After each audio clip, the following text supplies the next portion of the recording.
Tyler Perry has made himself dang near a billionaire by glorifying the trauma and private struggles of Black women. I understand his origin story, how he started with plays, how he came up from homelessness, but that doesn't excuse the fact that his entire empire is built on dramatizing Black women's pain for profit. And honestly, I've always questioned his sexuality. I do not believe Tyler Perry is a straight man. In my opinion, he is either bisexual or has a fascination with femininity.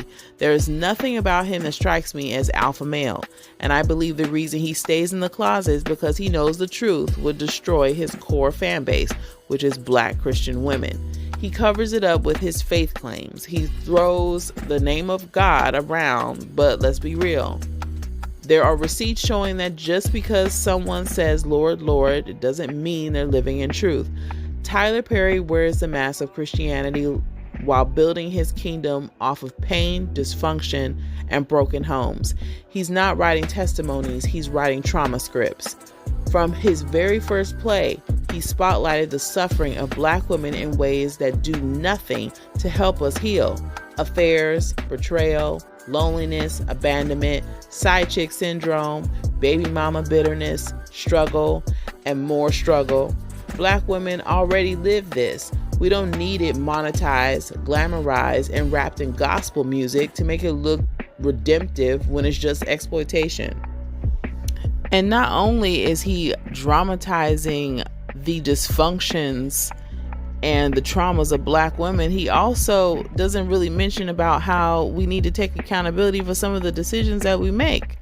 Why do we need to be reminded of our own pain? We carry generations of it. Black women have held families together, raised children on our own, worked multiple jobs, endured disrespect from men and media, and yet we are still treated like entertainment. And Tyler Perry profits from that image. He doesn't show us as whole women. He shows us as broken women who stay broken, how we don't take accountability for the decisions that we make and heal. And in his current project, Divorce Sisters, really? Another show where Black women are presented as emotionally unstable, emotionally imbalanced, catty, dramatic, and always single. I always know the formula. Beautiful hair, beautiful makeup, and a pile of emotional chaos underneath.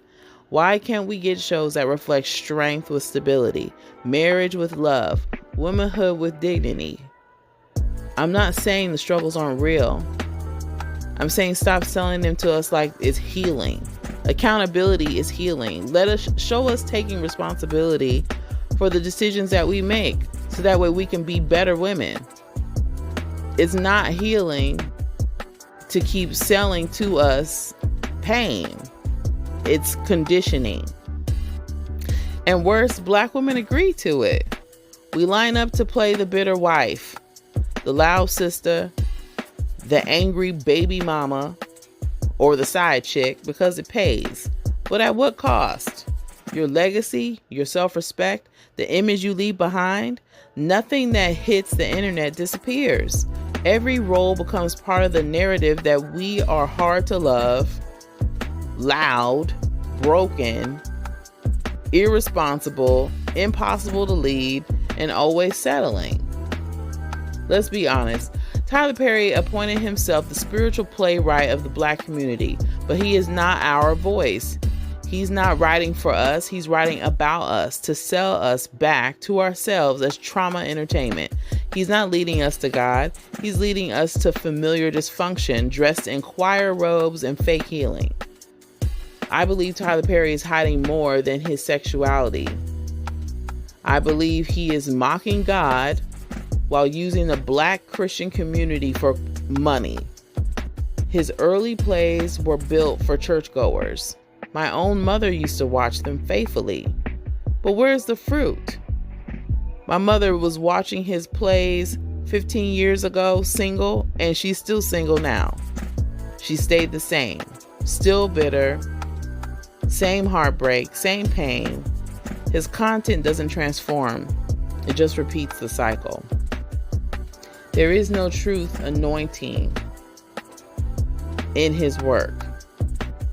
There is trauma, scandal, emotional turmoil, and maybe a prayer thrown in at the end like seasoning. But I have yet to hear a testimony of someone saying, Tyler Perry's play brought me closer to Christ. Because it doesn't.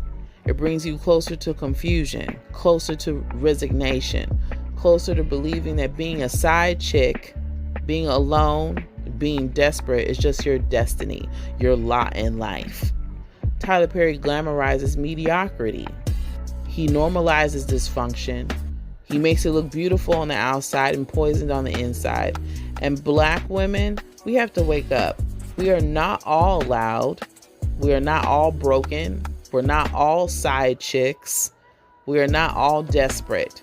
But we are all affected when that image becomes our most exploited representation. And Tyler Perry keeps printing it out like a factory. We need more Black love, more Black marriages, more healing, more accountability, less victimhood, less side piece storylines, less glamour attached to pain, because pain is real, but it should not be packaged for profit and passed off as empowerment.